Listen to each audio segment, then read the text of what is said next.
माँ का कर्ज। एक बार बेटा और माँ में बहस शुरू हो गई। बेटे ने माँ से कहा, माँ, मैं बड़ा हो गया हूँ। तू हमेशा यही कहती रही है कि माँ का कर्ज कभी नहीं उतार सकता। अब मैं तंग आ गया हूँ। ये सब सुनकर आज मैं तेरे अगले पीछे सब कर्ज चुका दूंगा।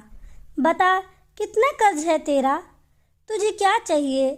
रुपया, सोना, चांदी, जेवर? बता माँ, ऐसा क्या दूँ जिससे तेरा कर्ज उतर जाए? माँ ने बेटे को बड़े आराम से कहा, बेटा, ये रुपया, पैसा, सोना, चांदी से मेरा कर्ज नहीं उतरेगा। अगर तुझे मेरा कर्ज उतारना है तो एक काम कर, आज रात तू मेरे पास मेरे कमरे में सो जा। अगर तू एक रात के लिए मेरे पास सो जाएगा तो मैं समझूंगी कि तूने मेरा कर्ज उतार दिया। बेटे ने सोचा कि सिर्फ एक रात की तो बात है, सो जाता हूँ माँ के पास। जैसा तय हुआ था, उस दिन बेटा माँ के कमरे में सो गया। जैसे ही बेटे को नींद आनी शुरू हुई, माँ ने बेटे को जगा दिया और कहा, बेटा, प्यास लगी है, एक गिलास पानी पिला दे। बेटे ने कहा, ठीक है माँ, अभी लाता हूँ।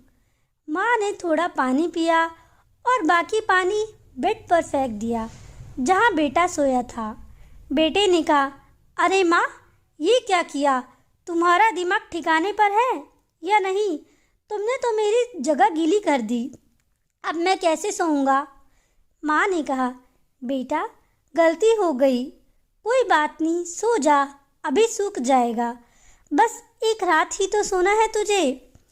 बेटा जैसे तैसे गीले बेड पर सो गया। अभी आँख थोड़ा लगी ही थी कि माँ ने बेटे को जगा दिया और कहा, बेटा, पानी पिला दे।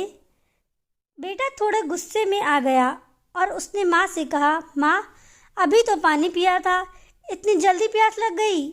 माँ ने कहा, गर्मी बहुत ज़्यादा है ना, इसलिए प्यास लग रही है, एक गिलास पानी पिला दे।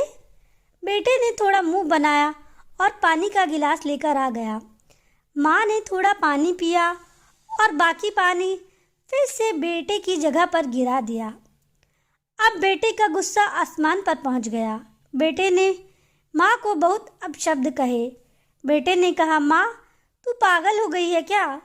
तूने मेरी जगह पर पानी फिर से गिरा दिया। बार बार मेरा बिस्तर क्यों गीला कर दिया? इस बार बेटे ने बहुत बातें सुना दी अपनी माँ को, लेकिन माँ कुछ नहीं बोली। माँ ने धीमी आवाज़ से कहा, बूढ़ी हो गई हो ना बेटा, गलती से गिर गया, कोई बात नहीं, एक रात की बात है, तू सो जा, अभी थोड़ी देर में सूख जाएगा। जैसे तैसे बेटा गीले बिस्तर पर लेट गया। काफ़ी देर तक नींद नहीं आई, लेकिन 1 घंटे बाद फिर से बेटे की आंखों में नींद भर आई। तभी माँ ने बेटे को फिर उठा दिया और कहा, बेटा, पानी। माँ ने इतना ही कहा था कि बेटा जल्ला उठा और बोला, भाड़ में जाए तेरा कर्जा, मैं तो जा रहा हूँ अपने कमरे में सोने।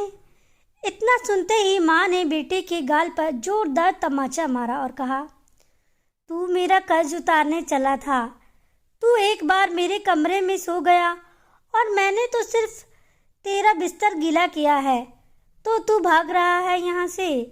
मैंने तेरा बिस्तर तो साफ पानी से गीला किया है, लेकिन तू जब छोटा था तो मेरा बिस्तर अपने पेशाब से गीला करता था और मैं खुद गीले पर लेटती और तुझे सूखे बिस्तर पर लेटाती थी। मैं सारी रात तेरी गंदगी में सोती थी, लेकिन फिर भी मेरा प्यार कभी तेरे लिए कम नहीं हुआ। मैंने तो सिर्फ 2 बार पानी मांगा तो तुझे इतना गुस्सा आ गया, और जब तू छोटा था तो मांगता था और मैं बार बार मुस्कुराकर अपने हाथों से तुझे पिलाती थी। रात में कभी पानी तो कभी दूध। जब तू रात को बीमार होता था, पूरी रात तुझे अपने सीने से लगाकर आंगन में घुमाती थी ताकि तू सो जाए, और आज तू निकला है माँ का कर्ज चुकाने। बेटा, एक जन्म में तो क्या, माँ का कर्ज 7 जन्म तक नहीं उतार सकता, समझा? बेटे को अपनी गलती का एहसास होता है और अपनी माँ से माफ़ी मांगता है। यह बात बिल्कुल सही है कि माँ बाप का कर्ज कोई नहीं उतार सकता और माँ बाप का तभी आभास होता है, माँ बाप के महत्व का आभास तभी होता है जब आप खुद माँ बाप बनते हैं।